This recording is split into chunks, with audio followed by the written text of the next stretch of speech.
Welcome to Garden of Eydie. I'm Eydie, and today we're in the kitchen because Thanksgiving is right around the corner. We've got to get cooking. I'm going to teach you an incredibly delicious stuffing that's plant-based and delicious, and it won't sacrifice your heart. Let's get started.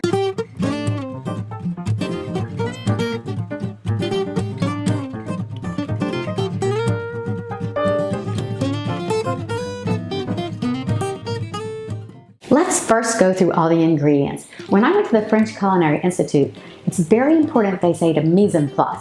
Get everything ready before you cook, put everything in its right place, mise en place.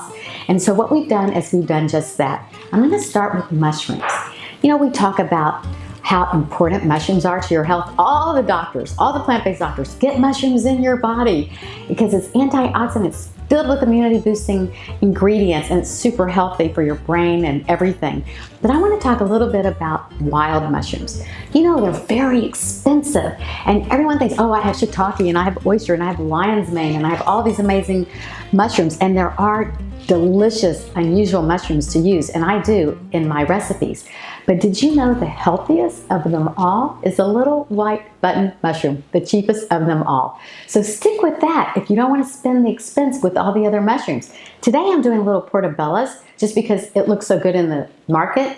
I like the way they look better than the white button mushrooms, but feel free to use the least expensive mushroom, the little white button mushroom. Next we have brown rice. And you can just buy it steamed in the box, and you just steam it for a couple of minutes in the oven or in the microwave. So easy, or you can make your own. You can also use wild rice. I love using wild rice. We have a little bit of balsamic vinegar, garlic, red onion we're going to chop very fine. We have some curly kale that we're going to chop together. Next, I like to add some spices. Black pepper, of course, and we have pimenton here, which is a smoked paprika. It is so delicious, and I have to tell you, I get mine from La Boite. It's a spice company in New York City. It is by far the most delicious smoked paprika. We'll link it to you for you to see. I also love chipotle powder. I love that to put on the little squash. Put that on, a little maple syrup, roast it, delicious, adds that little punch. You're gonna love that too. And lastly, sometimes I use liquid smoke, but just a drop or two, just to give it that little extra smoky flavor. So let's get cooking. One of the very most important elements of plant-based cooking is to learn how to dry saute. And what that means is without oil. And what that means is none of that rancid oil taste and none of those extra calories. You know, it's 120 calories per tablespoon. And some of the recipes call for 2 or 3. We're not going to use any. Now I am using a ceramic coated Le Creuset. It doesn't stick so much on this, but if you're using an all-clad or a stainless steel, I'll show you what to do there. First, you want to get your pan nice and hot. Now you're going to hear it sizzle because I've been having this heated. You hear it sizzle?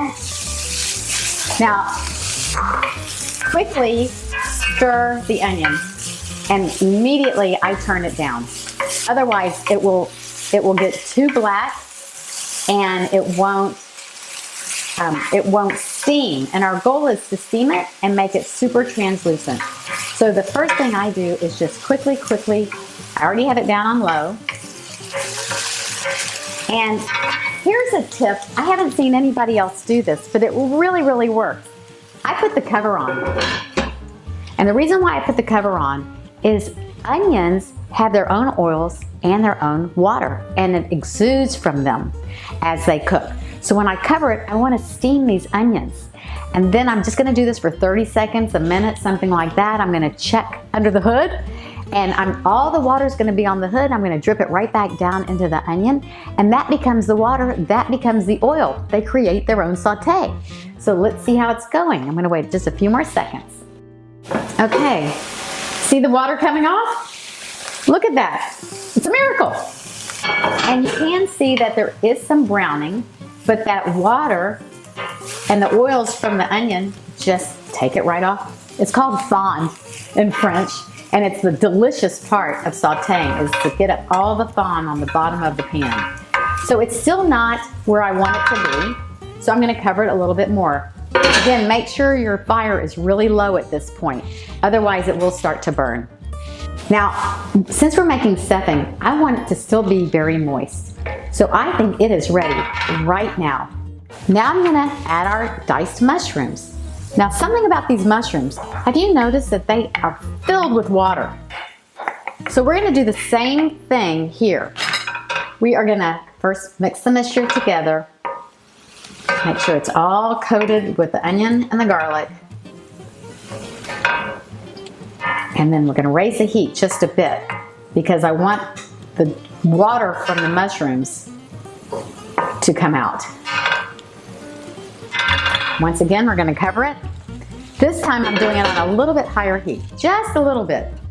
We're gonna let that sit for about 30 seconds to a minute. It really doesn't take very long. And then we will start adding the rest of our ingredients. Another tip is I like to have everything in order. That way you don't need to keep going back to the recipe. First we had the onion, and then the garlic comes next.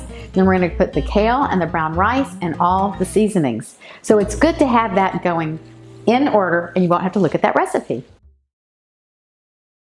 We're gonna use pimenton, which is a smoked paprika, smoked sweet paprika. There are spicy ones and then there are smoky ones and sweet. So I'm just gonna do this. Now I'm gonna use about a 1/4 teaspoon. A little bit goes a long way.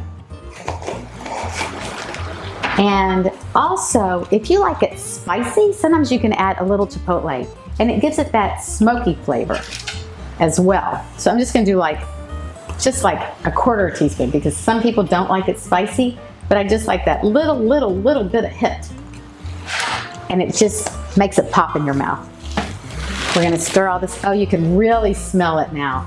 And look how beautiful this is looking.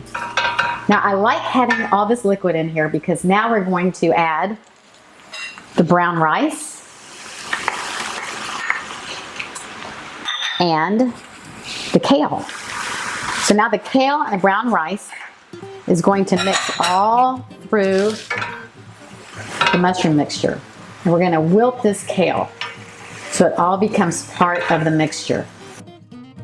Go ahead and cover it again and it will cook a little bit faster. Be one with your food as you're cooking. You know, another tip is when you cook, when I was in culinary school in Italy, I went for a long week in Tuscany, and the chef, Giuliano Bugiali, said, "Eydie, cook with love, cook with love." And I said, I don't even know what that means, but now I do. When you put love and care into your cooking as you're cooking it, you're not running around doing a lot of things. You are really with your food.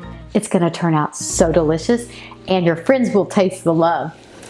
Okay, look at this. It's all melding together. Doesn't that look beautiful? Okay. Looking good. Lastly, I'm gonna add a little balsamic vinegar. This is 2 tablespoons, but I might not put all 2 tablespoons in because I'm gonna taste it. That's the other thing I like to do. Depends on the balsamic vinegar. Some are super rich and some are super light. So I like my taste buds to be my guide. It's very important when I learned in the French Culinary Institute, taste as you go along, which I didn't show you that while we were cooking, but I'm gonna show you right now. Let's taste this and see if it needs any more seasoning. I can taste the salt in the kale. The mushrooms are so delicious. That brown rice gives it such a nice texture, but I like it a little spicier. So I'm gonna add a few red pepper flakes. I think that'll be delicious. And black pepper. Really good. You could add more smoked paprika if you'd like. You can add chipotle if you'd like. But what I did to really balance this out and make it a showstopper winner of a recipe is I use these cute little honey nut squash that I got from my garden this year. I'd never even heard of this, and now they're all over the grocery stores. And I cut them in half, took out the seeds, put a little bit of maple syrup and chipotle powder in the bottom. So the sweet and the spicy makes this really delicious, a beautiful backdrop for this stuffing. Now, if you want this to be a main dish, no problem. Get a super big butternut squash, slice it in half, and each person gets a whole half. This will make like maybe 6 or 8 of these small ones. And your guests are going to love it. They're going to say, this is really, really, really special. And here you have it, honey nut squash with the delicious mushroom kale stuffing.